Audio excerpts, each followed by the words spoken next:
Let's talk about work-life balance. Happy Saturday, everyone. It's day 60 out of those 90 days. Two-thirds have passed. I hope you're doing well. I hope you're enjoying the weekend. I want to address a question that I don't only get a lot during those 90 days, but actually I get a lot in life. And it's a question that obviously I think about a lot. I wrote an entire book about it called The Time Horizon Principle, and it is the work-life balance. Now, here is the first thing. I don't think there's a balance. I think if you want to achieve anything, you're probably going to have to focus on specific areas in your life and you really have to drive those. In the time horizon principle, I talk about the triangle. I talk about three areas that generally compete with each other. That is everything that goes around yourself. So obviously that can be hobbies, that can be you doing stuff for yourself. This can be learning, growth, fitness, and so on. On the other side, you have the entire business and finance category. And then on the third one, you have any kind of relationships, right? That can be friends, that's family, that's kids, and so on. In general, it's very difficult to do more than one full on, and then you're really gonna compromise a bit on the others. And maybe you manage to do two a little bit, and the third one really kind of falls through the cracks. So when people talk about the work-life balance, what they're trying to do is they're actually trying to get that triangle in a very nice shape. So it's not that you're trying to push everything too far out because that's not going to work. Then everything else is going to be way too small. But you're really trying to balance your work. You're trying to balance family. You're trying to balance everything that comes to you individual. Here's the thing. If you want to do anything well, you're going to have to be really at the very top. And we discussed this actually in the past videos where it's all about being that top percent and so on. And that's where school and life is probably a bit different.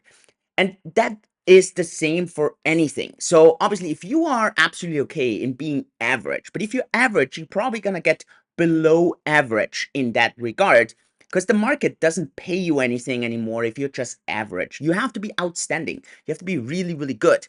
But so if you're okay with that, well, generally you're gonna have a below average body, your relationships are below average, your income and so on is below average. That's going to be a bit of a tougher thing.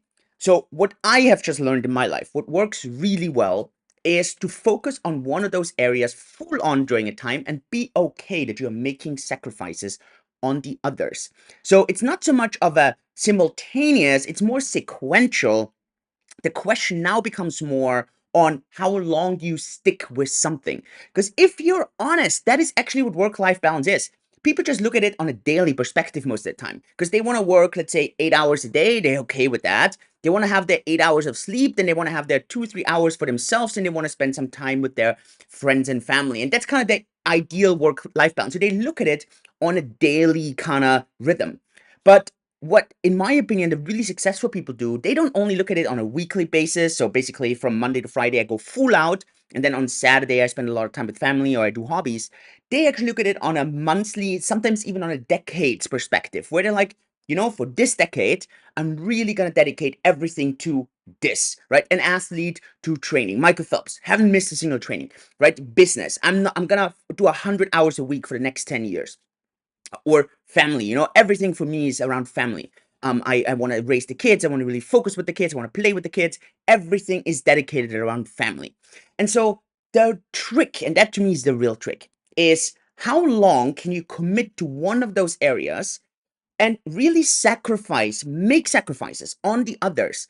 And at the same time, understand why you're doing this, not feeling that you lost your purpose or that you're missing your purpose, and knowing that this is going to set you up for great success later on. So if I look a bit in my life, right, very early on, the first 10 years, I would say, like, let's talk about after 18, about the first 10 years, were all around hobbies and sports, and finance and business and so on all came secondary. I was a professional kite surfer, got to travel the world, saw almost 100 countries, had a fantastic life. No committed, serious relationships. A lot of it was just all over the place. Then came right now more the settlement where I really focused on business and finances, right? And I really wanted to build this up. Now you could say maybe I should have switched this around, and there are obviously some kind of merit to that, because for me, especially during the kite surfing times, man, there were times I was really dirt poor and I didn't know how I was gonna make the next day. So sometimes I would have wished I had more money during that time, but it is what it is. I really enjoyed the life. And so now comes this decade of business, of finance, of investing. And one thing that I feel more and more now that my kids get a bit older, that I'm sure this decade is gonna come up where I'm really gonna focus on the kids, where I'm really gonna focus on that family part. And everything else then falls into second place. And so I do think that because people really struggle with delayed gratification, marshmallow experiment, and so on, they want everything now, they want everything today. They don't look at work-life balance anymore from a larger perspective. And that doesn't mean that you shouldn't, that you need to push stuff out for 20 years. That's also super dangerous, right? Be very careful doing that because, yeah, you may just actually never reach that. I mean, I talk about that in the time horizon principle in that very first chapter where I almost crashed on a plane.